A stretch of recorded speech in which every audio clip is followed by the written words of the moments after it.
Habib kayaknya belajar dari sekarang ini. Kalau senjata kemudian diserahkan kepada penjajah, nggak ada jaminan dia juga akan menghentikan serangan. Bahkan itu malah menjadi kunci bagi Israel untuk menguasai wilayah Gaza. Padahal di internalnya Israel kita udah melihat keluarga Sandra, kemudian aktivis di sana, parlemen, oposisi, dan juga para aparat militernya mereka kan udah tantangan petisi itu, mogok pasal perang. Wah ya, tentaranya sudah melakukan. Baru kali ini dalam sejarah, sejarah modernnya Israel ya, intelijen, angkatan udara, angkatan darat ya, brigade Jolani itu ya, elit tempurnya Israel, dokter-dokter militer, lalu juga 250 ex-Mossad itu serempak memberikan petisi untuk menghentikan genosida Gaza.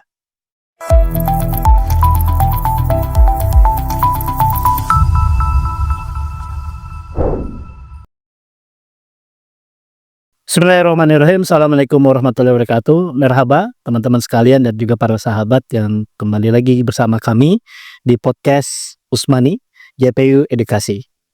Dan kali ini kembali lagi kita juga dengan Bang Pizarro. Gimana Bang, kabarnya sehat? Alhamdulillah. Luar biasa. Ini makin ganteng aja kayaknya nih. Iya, kemarin setelah tampil di episode perdana kayaknya saya Oke, ini episode yang kedua dan sangat luar biasa ya, dengan tampilan yang sangat nusantara sekali ya. Iya. Karena kita bicara terkait dengan ya mungkin kaitannya juga bicara dengan Palestina hari ini, terkait dengan isu-isu update-nya Bang ya. Jadi spesial podcast hari ini kita akan bicara update terkait dengan isu Palestina, lebih khusus juga adalah Gaza seperti itu. Baik Bang, saat ini bagaimana update-nya Bang yang Abang tahu terkait dengan isu kondisi Palestina dan Gaza hari ini?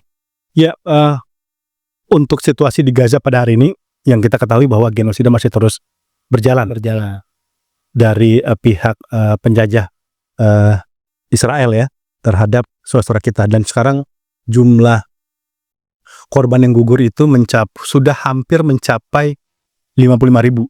55.000. Iya, setelah genosida terjadi pada 7 Oktober sempat mereda karena gencatan senjata, tapi kemudian penjajah masih terus berlangsung. Makanya ini panjang, isu Palestina ini panjang, makanya spirit kemanusiaan kita, kemudian perjuangan kita itu juga jangan pendek. Yaitu energi kita juga harus panjang ya, karena kalau kita lihat sampai sekarang pihak penjajah masih terus berencana untuk menguasai wilayah Gaza dan mengusir paksa penduduknya keluar Gaza gitu ya. Jadi ini harus menjadi perhatian kita semua dari masyarakat Indonesia. Baik, berarti secara eskalasi belum ada tanda-tanda untuk mereda atau turun sama sekali nih? Iya, kalau pihak pejuang kan menarik ya. Teman-teman juga perlu update bahwa pihak pejuang itu sudah menawarkan konsep gencatan senjata permanen. Jadi sekarang itu udah bukan gencatan senjata parsial lagi, yang misalkan fokus pembebasan Sandra ditukar dengan Sandra Palestina yang ditahan oleh penjajah. Udah nggak gitu lagi, karena Hamdi itu udah mengevaluasi sistem pembebasan yang dicicil itu. Ini ternyata tetap tidak membuat penjajah menghentikan genosidanya. Oke. Ya kan kayak gitu. Dia kan dievaluasi nih sama Hamdi ini ya. Kita ngeluarin 20, 10, 30, tetapi ternyata tidak juga menghentikan genosida. Makanya sekarang udah sistemnya konsepnya permanen. Yang permanen itu ialah usulan dari para pejuang bahwa gencatan senjata itu sampai mencapai 5-7 tahun. 5-7 tahun? Iya, jadi gencatan senjata panjang banget lah gitu. Bukan lagi ya senjata yang jangka pendek ya. Ya cuman berapa minggu gitu. Tapi memang syaratnya susah nih dipenuhi oleh Israel. Pertama, mencabut blokade Gaza. Oke. Ya. Yang pertama pasti membebaskan Sandra. Ya, kedua mencabut blokade Gaza. Kedua, menarik pasukan Israel dari wilayah Palestina. Dan yang ketiga, memberikan akses bantuan kemanusiaan masuk ke wilayah Gaza. Nah, ini kan berat nih. Ya, kalau ini diterima, ini berarti kegagalan keduanya Netanyahu dalam perang genosida sejak Oktober. Yang pertama itu kan dia malu banget tuh. Ya, untuk kita senjata dunia internasional semua kan akhirnya menghakimi Netanyahu. Nah, ada yang katanya hebat, ada yang katanya kuat. Ternyata Anda gagal menaklukkan para pejuang dan Anda baru bisa membebaskan Sandra melalui skenario gencatan senjata. Ya gitu. Ini kan itu yang membuat dia tekanan sangat kuat dalam diri dia hingga akhirnya kemudian melakukan genosida lagi karena dia kalah. Ya. Gitu. Dalam berbagai variabel kita nggak bisa mengatakan bahwa Netanyahu itu menang. Karena dari semuanya kan targetnya apa? Misalkan melumpuhkan pejuang. Hamdi bukan lumpuh aja enggak, malah tambah eksis. Ya, menurut studi dia berhasil merekrut 40.000 anggota baru. Ya, ini menurut studi gitu ya. Iya. Kemudian dia gagal juga untuk membebaskan Sandra. Sandra itu kebanyakan juga mati kan, karena dia melakukan serangan membabi buta, membawa banyak senjata itu yang akhirnya tewas. Gitu. Sandra baru bebas ketika melalui skenario gencatan senjata. Dan kemudian gagal juga melumpuhkan perlawanan bangsa Gazanya itu sendiri. Karena bangsa Gaza malah akhirnya berbondong-bondong kan, dari wilayah Gaza Selatan yang tadi dia mengungsi kembali ke Gaza Utara dengan nyanyian kemenangan sepanjang perjalanan itu.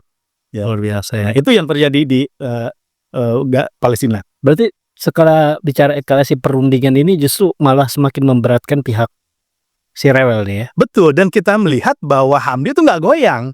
Hamdi nggak goyang sama Nggak goyang gitu. Harusnya kan dia, orang mengatakan, oh ini udah dibombardir 18 bulan. Pasti kelompok kecil kayak Hamdi ya, ini pasti teler juga ya. Iya, mereka kena dampak pasti ya, babak belur juga dia. Tapi kan itu tidak menggandaikan spirit mereka.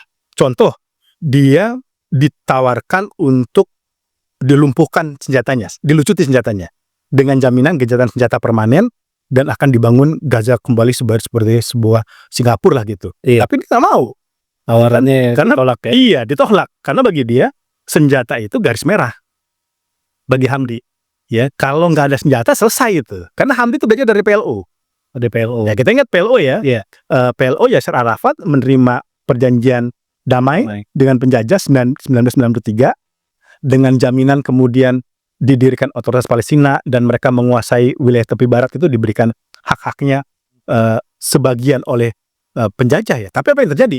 Tetap aja dihajar tepi barat itu, ya kan? Tetap Sampai sekarang juga masih terus dianeksasi terus sama dia. Ya, bahkan tidak hanya itu ya, rumah-rumahnya itu dihancurkan, dibangun apartemen-apartemen untuk para imigran ilegal dari Yahudi itu. Nah, Hamdi kayaknya belajar dari sekarang ini. Kalau senjata kemudian diserahkan kepada penjajah, nggak ada jaminan dia juga akan menghentikan serangan. Bahkan itu malah menjadi kunci bagi Israel untuk menguasai wilayah Gaza. Ya, artinya eskalasi ini belum boleh dikatakan belum mereda gitu. Belum mereda ya. Israel pun juga semakin. Walaupun ada informasi Trump ini akan mengusulkan gencatan senjata yang lebih komprehensif. Ya. Apa itu Bang? Ya, pertama ialah akan ada gencatan senjata yang lebih panjang dan kemudian adanya jaminan kekebalan bagi para pejuang Hamdi untuk tidak dibunuh. Ya. Tetapi kendali Gaza akan dipimpin oleh masyarakat sipil, oleh Komite Independen. Berarti bukan lagi di bawah pemerintahan Palestina. Iya, pemerintahannya Gaza, pemerintahannya Hamdi. Iya, ya mungkin Hamdi nggak masalah. Toh secara de facto sebenarnya dia yang menguasai wilayah Gaza kayak gitu ya. Tetapi ini masih, ya tidak tahu, mungkin setelah nanti podcast ini muncul itu sudah ada keputusan dari Trump. Karena Trump mengatakan kemarin 24 jam ke depan, tapi sampai sekarang kita belum tahu, ya belum ada keputusan tersebut ya. Nah, ini salah satu perkembangan terbaru ya, karena tampaknya Trump ini juga terdesak juga, ya, dan kecewa juga dengan Netanyahu. Oh gitu ya. Iya. Ini hubungannya dengan Trump dengan Netanyahu ini. Iya. Ini goyang juga. Sedang goyang ya. Iya, ya namanya juga politisi ya kan. Karena apa? Selama ini kan pertama Trump meminta agar dilakukan negosiasi gencatan senjata yang serius ya. Tapi kan Netanyahu tuh nggak mau. Dia malah terus melakukan peperangan.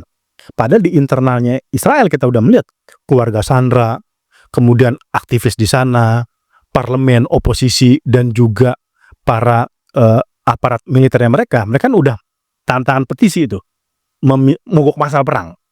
Wah ya, tentaranya sudah melakukan. Baru kali ini dalam sejarah, sejarah modernnya Israel ya, intelijen, angkatan udara, angkatan darat ya, brigade Jolani itu ya, elit tempurnya Israel, dokter-dokter militer, lalu juga 250 ex Mossad itu serempak memberikan petisi untuk menghentikan genosida Gaza.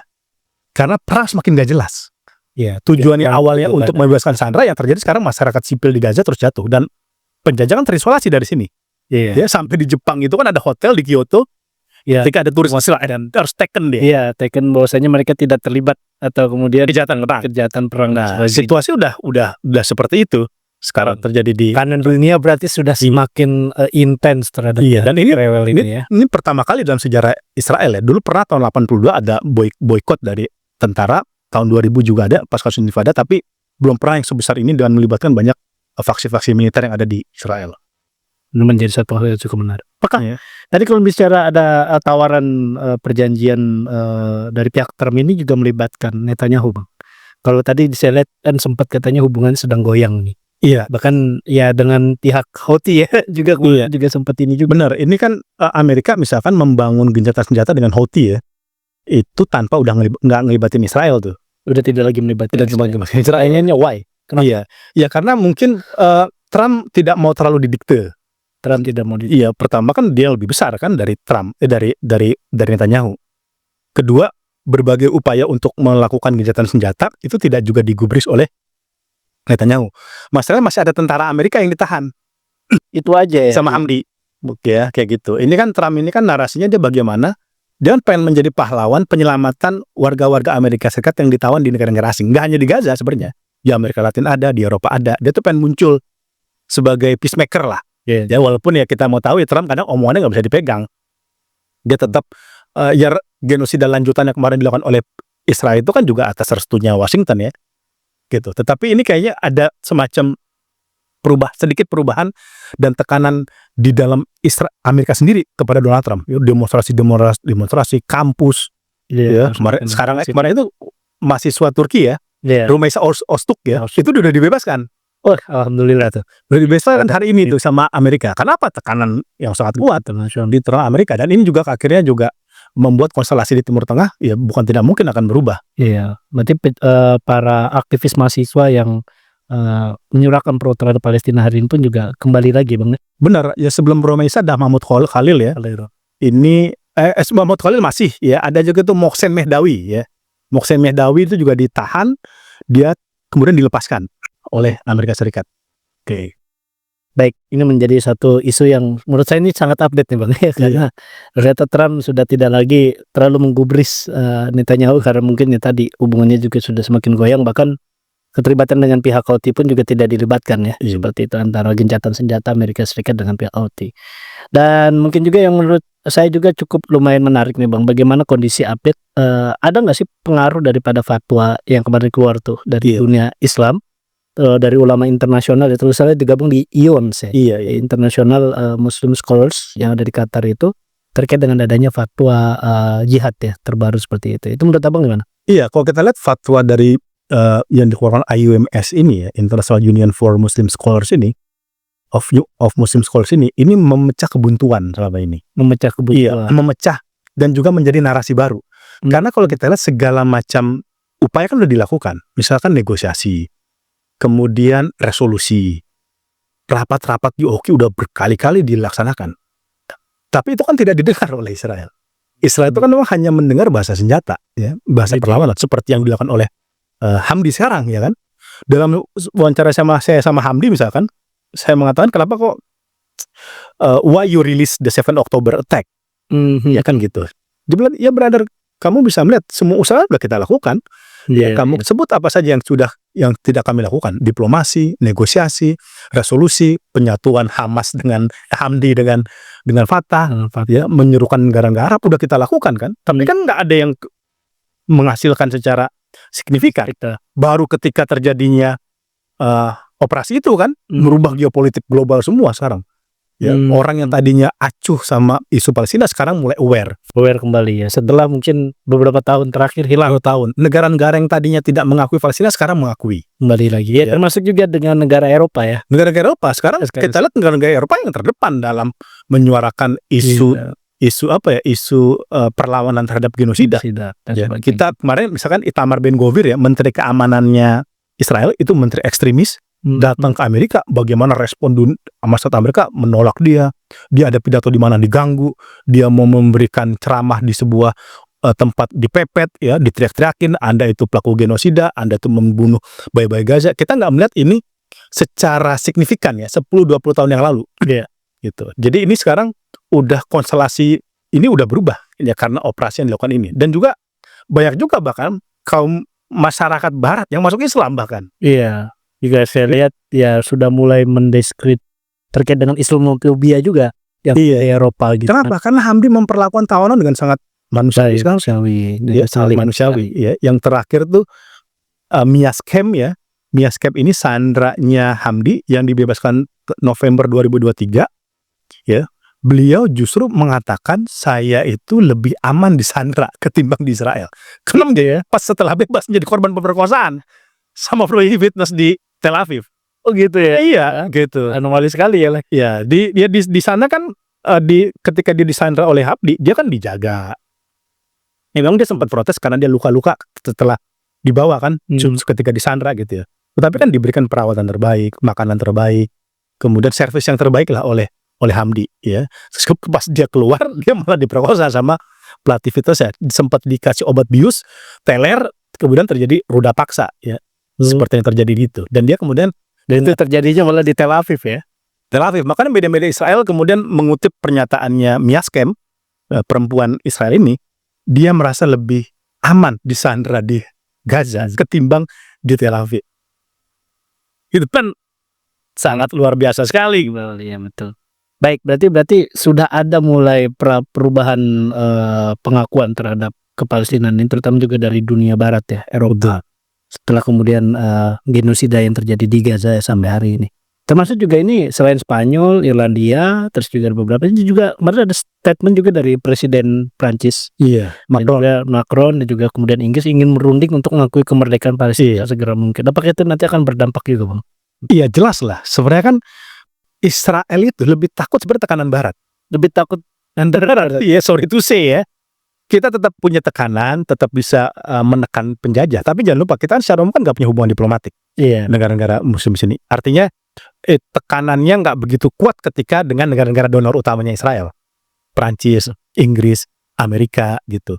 Dan ini kan negara-negara sekutunya Israel. Bahkan yang dalam tanda kutip dia melahirkan negara penjajah ini. Betul. Inggris misalkan ya dulu yang memberikan laluan bagi para kelompok-kelompok Zionis untuk menduduki tanah Palestina. Nah, Macron yang menarik ya, dalam statement terbarunya dia akan mengakui negara Palestina pada bulan Juni.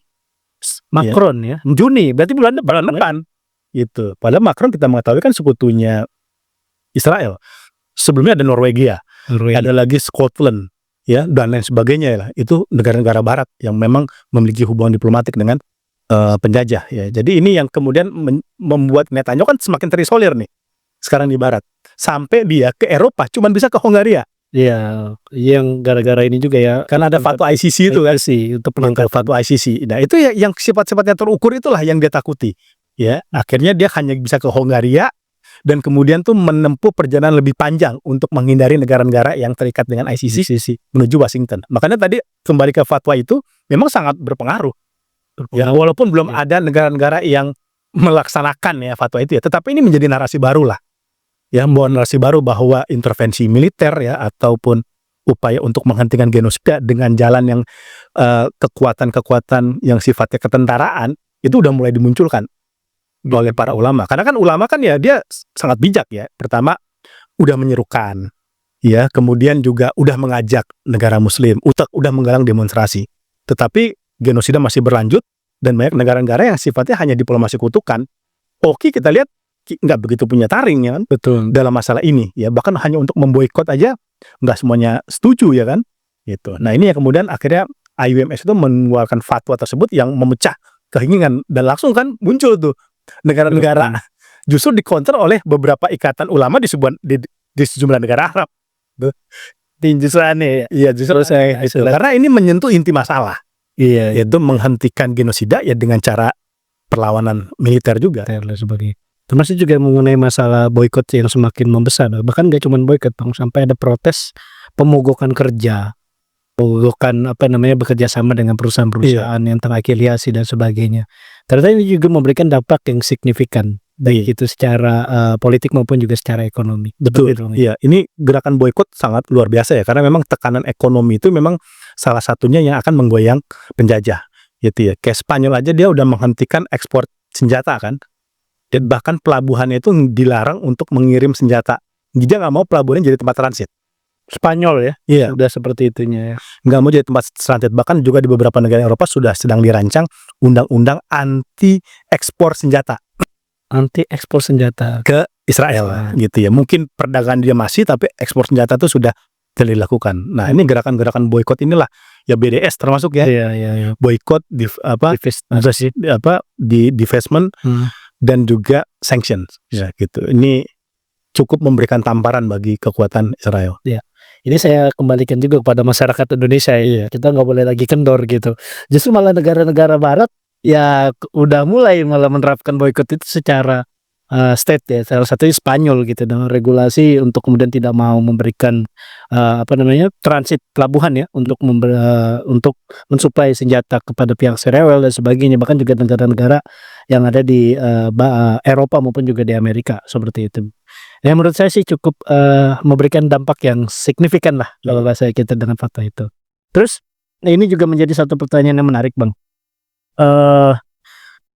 Terkait dengan generasi muda Palestina hari ini kan kita melihat korban tadi sudah disebutkan sampai 55.000, infrastruktur juga sudah sangat sulit lah ya. Saya katakan hampir 80%. Nah, apakah kemudian bagaimana optimisme jiwa daripada anak-anak muda yang ada di Gaza terutama seperti apa Bang? Mungkin ada informasi yang memang kita seperti prihatin ya bahwa sebenarnya sebagian besar korban-korban dari serangan dilakukan penjajah itu rata-rata anak-anak. Ya, anak-anak dan perempuan. Bahkan yang terbaru sekarang kan bencana kelaparan. Nah, itu yang banyak menimpa para bayi-bayi Gaza. Dan ini memberikan kekuatan pada kita bahwa Gaza akan kehilangan satu generasi. Satu generasi ya. Satu generasi dari masyarakat mereka karena banyak dari mereka menjadi korban. Ya, tetapi tetap optimisme itu tetap harus lahir ya. Bagaimanapun kan kejadian serangan yang dilakukan penjajah kepada Gaza itu kan bukan kali ini aja. Dulu pun juga sama, menyerang anak-anak dan perempuan, tapi kan tidak pernah habis generasi Gaza itu. Tidak pernah kehilangan kaderisasi. Ya, dan kalau kita lihat sekarang banyak studi para pejuang Gaza yang kehilangan tokoh-tokoh mereka, kader-kader mereka itu berhasil ditambal dengan merekrut anggota-anggota baru. Karena apa? Ya mereka nggak punya pilihan lain.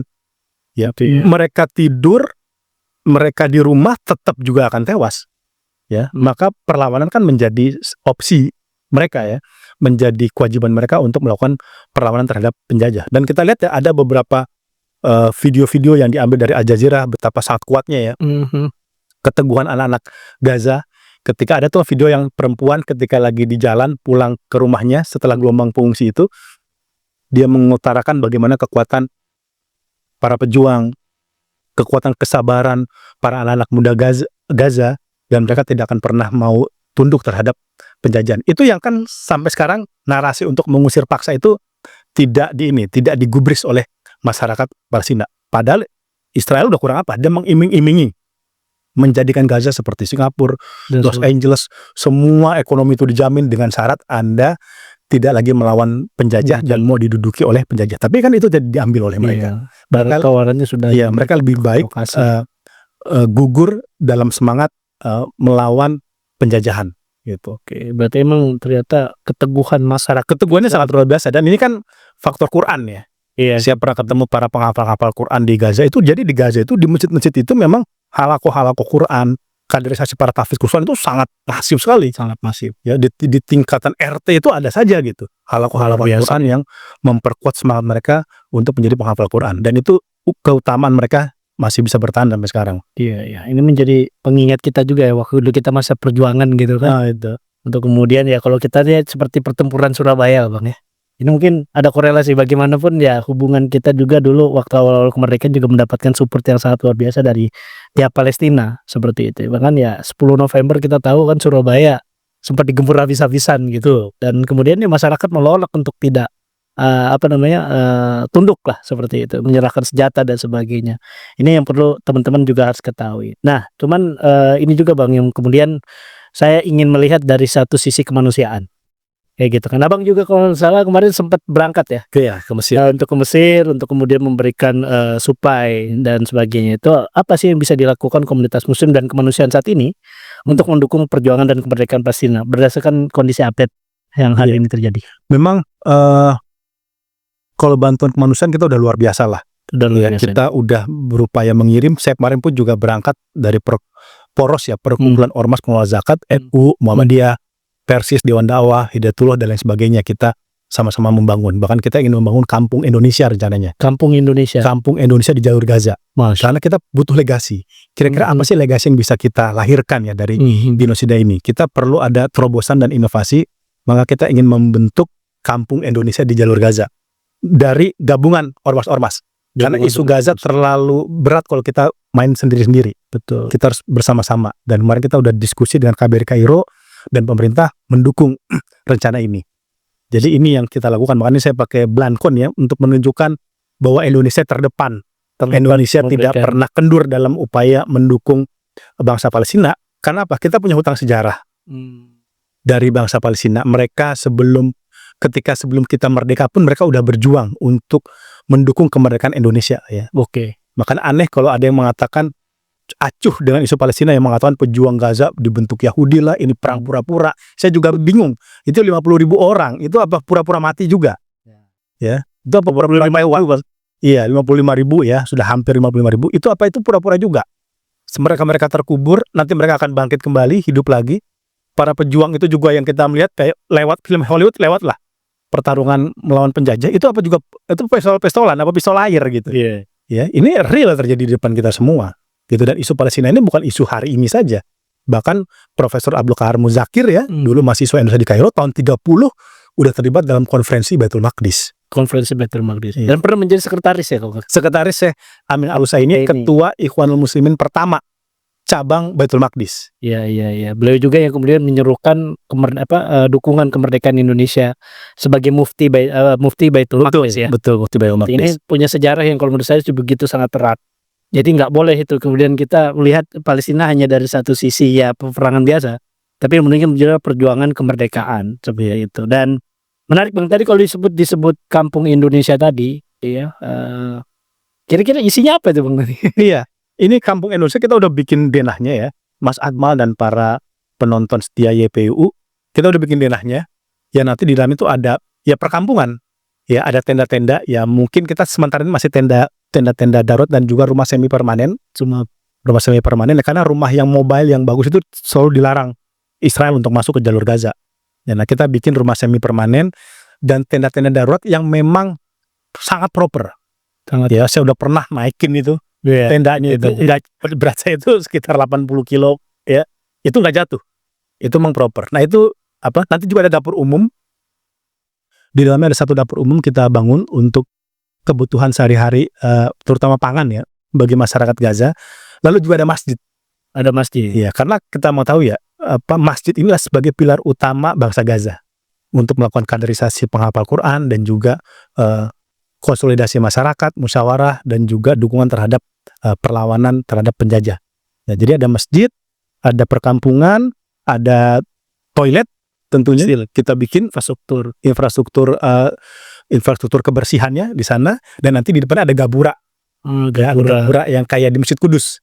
Wah, menarik ya. Karena Kudus itu punya sejarah juga dengan Maqdis kan. Ya, kayak gitu. Nah, itu yang kita sedang rancang, sudah kita komunikasikan dengan Kementerian Agama, dengan KBRI Indonesia di Kairo, dengan Kemenlu, dan kemarin kita melepas sebelum Ramadan ya, kita melepas bantuan untuk masuk ke Gaza sebagai salah satu pembangunan awal membentuk kampung Indonesia di jalur Gaza. Kira-kira bisa menampung berapa banyak tuh? Ya, sementara ini memang kita masih menampung sekitar ya ribuan. Ya, karena ini masih sangat awal. Ya. Kita bisa menampung sekitar ribuan para penduduk Gaza, walaupun kita targetnya nanti ya bisa sampai ratusan ribu. Target kita mencapai ratusan ribu untuk para pengungsi Gaza. Insya Allah Bang, dari YPU juga kan, tapi kita juga lembaga kemanusiaan, insya Allah kan berkontribusi juga. Insya Allah. Mohon doanya juga dari para sahabat, betul, dan juga para pendengar dan juga penonton setia dari PDIP. Ini luar biasa ya. Ini suatu visioner yang kalau menurut saya sampai meninggalkan legacy yang namanya kampung Indonesia di Palestina atau di Gaza ya. Tentunya juga sambil menunggu eskalasi. Iya, betul. Turki kan ketika tsunami membangun kampung Turki ya. Betul. Di Aceh. Ya, di Palu juga mereka bangun sekolah. Ya. Sekarang kita juga akhirnya membangun bangsa Palestina. Karena tadi itu kita punya hutang sejarah. Betul. Bahkan ketika Indonesia mengalami gempa di Jogja, gempa di Padang tuh pada tahun 2000-an, itu masyarakat Gaza sampai kolekan. Luar biasa. Ya, nyebarin sunduk gitu di jalur Gaza, meminta warga memberikan infak terbaik, membantu saudara-saudara mereka di Indonesia. Padahal kita ini udah merdeka loh. Masih dibantu oleh saudara-saudara kita di Gaza. Oleh rakyat Gaza yang belum merdeka dan juga mengalami genosida. Karena kan genosida ini bukan bermula 7 Oktober kan. Ini bermula sudah puluhan tahun genosida dilakukan oleh penjajah. Nih sangat luar biasa Bang ya. Walaupun sebenarnya saya juga kemarin waktu di Turki juga kita udah nyiapin juga tuh kampung Indonesia di Turki ya. Seperti. Tapi sekarang kita akan juga masuk ke wilayah Palestina dengan adanya kampung Indonesia di sana menjadi satu proyek yang ya. Menurunkan suatu warisan bahwasanya nilai perjuangan bangsa Indonesia untuk mendukung kemerdekaan Palestina itu adalah satu hal yang konkret. Bukan hanya cuma sekedar mengenai masalah yang memberikan bantuan ala kadarnya seperti itu. Iya. Gimana Bang? Makanya kita juga pengen menyampaikan ini ke Pak Prabowo, Presiden ya. Mungkin bisa mal bersitasi. Amin. Mungkin mencara dengar minimal dari baik SAP ya. Iya. DPR juga, NU juga, udah sampai Presiden. Kita tidak mengatasnamakan NU, tidak mengatasnamakan Muhammadiyah, Dewan Dakwah, Hidayatullah Wahdah ya. Kita mengatasnamakan bangsa Indonesia, rakyat Indonesia. Saya rasa sih pemerintah kita juga mulai dengan Presiden Prabowo juga insya Allah memberikan dukungan yang Insya Allah, iya, itu yang bisa kita harapkan, dukungan dari pemerintah dan juga Menlu ya. Amin insya Allah. Ini tetap kemudian ya selama bangsa Palestina masih dijajah ya sebagaimana perkataan Bung Karno kan, maka selama itulah bangsa kita harus tetap mendukung dan terus kemudian kita mainkan peran ini menjadi salah satu hal yang sangat penting gitu ya. Walaupun memang kita juga melihat buzzer Palestina nih, buzzer pihak penjajah ini sudah mulai bermain juga di Indonesia ini. Ya mereka tentu sangat terpojok ya. Sangat terpojok. Karena saya buzzer ini muncul ketika penjajah ini udah semakin terdesak. Gitu ya. Baru mereka akhirnya menggerakkan buzzer-buzzernya untuk seolah-olah bahwa pihak bangsa Palestina lah yang terjajah dan mereka yang kelompok ekstremis dan lain sebagainya. Itu dia. Ini juga yang kemudian kita juga hati-hati ya melihat para influencer yang tiba-tiba memojokkan para pejuang Palestina ini. Ya benar. Sekarang tuh banyak bermunculan ya. Oke Bang, ini menjadi satu alhamdulillah ya kondisi update. Ternyata juga bantuan kita nggak cuma hanya sekedar memberikan bantuan yang sifatnya darurat saja gitu ya. Sampai kemudian ada rencana membangun kampung Palestina. Ini luar biasa. Apalagi tadi kayak baru bulan kemarin Bang ya dari sebelum Ramadan ya. Sebelum Ramadan sudah kesana dan alhamdulillah juga dari GPU kita juga sudah masuk bantuan tahap 12 Bang. Kita minta doanya juga daripada masyarakat Indonesia dan juga dukungannya seperti itu. Mungkin sebagai satu akhir Bang dari antum gitu, dari Bang Pizarro nih yang sudah mengamati lama analisanya terkait dengan Palestina, apa sih kira-kira statement dari Abang nih untuk masyarakat Indonesia terkait dengan isu Palestina hari ini? Iya, kita punya konstitusi yang sangat jelas yang mungkin tidak banyak negara memiliki ya, dan langsung di basic constitution kita, undang-undang dasar ya. Kemarin saya diundang Al-Khwair Foundation yang berbasis di UK ya, berbicara soal Gaza. Saya mengatakan Indonesia sangat luar biasa. Bahkan saya bilang kalian bisa melihat orang miskin sekalipun di Indonesia itu nyumbang untuk Palestina. Masya Allah. Gitu ya kan. Saya pengalaman sebagai wartawan Anadolu diminta Angkara untuk wawancara masyarakat Indonesia soal Palestina, dan saya wawancara supir ojek online ya, kemudian petugas kebersihan ya, lalu kemudian warung-warung di pinggir jalan. Mereka mendukung bangsa Palestina ya, walaupun mungkin kita juga mengalami masalah ekonomi yang sangat besar, walaupun mungkin sebagian orang di Indonesia juga bukan punya hidup dalam kategori yang miskin, tapi dukungan mereka terhadap Palestina itu sangat luar biasa. Dan inilah bukti kecintaan kita dan implementasi undang-undang dasar kita, bahwa kita tuh menolak segala bentuk penjajahan dan kita berjuang untuk perdamaian global. Makanya pun saya juga mendorong pemerintah yang pada hari ini Pak Prabowo juga bisa merancang undang-undang anti penjajahan. Undang-undang anti penjajah. Iya, undang-undang anti penjajahan dan terorisme negara. Karena Israel sudah bisa kita kategorikan negara terorisme. Agar kita punya legasi yang lebih kuat lagi, kita punya regulasi yang lebih kuat lagi, selain kita udah punya basic konstitusi 1945 ya. Nanti kita bisa bicara tentang boikot di situ, bisa bicara tentang bantuan bagi warga Palestina ya, dan kemudian dukungan diplomasi kita terhadap perjuangan warga Gaza, dan juga kita tidak akan pernah melakukan normalisasi dengan penjajah ya, dan kita menolak segala macam intrik-intrik mereka untuk kemudian merayu Indonesia masuk dalam Abraham Accord. Nah, saya kira payung besar itu undang-undang regulasi anti penjajahan yang bisa digodok oleh pemerintah. Siap. Menjadi satu masukan juga nih buat para wakil rakyat kita Bang. Amin. Terima kasih Bang. Ini menjadi satu podcast yang luar biasa, cukup pamungkas lah ya terkait dengan isu update Palestina hari ini. Dan insya Allah ini bukan podcast kita yang terakhir juga. Insya Allah kan saya juga insya Allah akan tetap bersama dengan Bang Pizarro ya, apalagi dengan isu-isu ini, dan kita doakan juga Bang Pizarro untuk tetap bisa konsisten, sehat dan lancar insya Allah, untuk kemudian memberikan suara opini-opininya direct di media sosial maupun juga di media massa.